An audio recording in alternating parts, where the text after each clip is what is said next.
U jam Bektash Mustafare me orgjim në Agullim e Kurveleshit, kam rreth 45 vjet në Ksamil. Në Butrin kam punuar rreth 15-20 vjet restaurues. Jam marrë me konsolidime, restaurime, me punë ndërtim jam marrë që i vogël. Dhe më ka pëlqyer Butrin edhe në ana historike.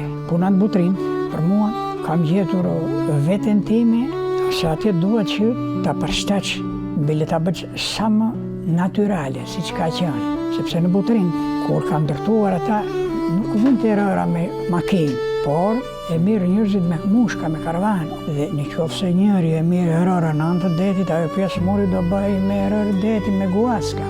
Në qoftë se do që me një gjyrë tjetër dhe neve detyrëshim t'ja përshtatim. Ose do marrim të shtypim punë dhe t'ja përshtatim, ose do gjojmë në rërë e vjetër, duke mos prisho muret, ta shtypim dhe ta sajojmë. Për shtëpim që më kam bërë vetë. Për shtëpia marrë që i vogël me Muregori, sepse aty në fshat kemi qenë neve. Mam ka bërë baba i Mustap, se e shikonte që u kisha sevdaj, thomi ne. Aty kish gurë të djegur mure na turku, na greku, ma deme, dhe që atëherë me futur në gjak puna e ndërtimit. Dhe kur edhe në Butrit isha gjysmë me përgatitur për muret. Vënd Linja është në fshat në Vëllëm, vënd Banimi është në Ksamil, dhe sa një qetësi shpirtërore është dhe Butrit.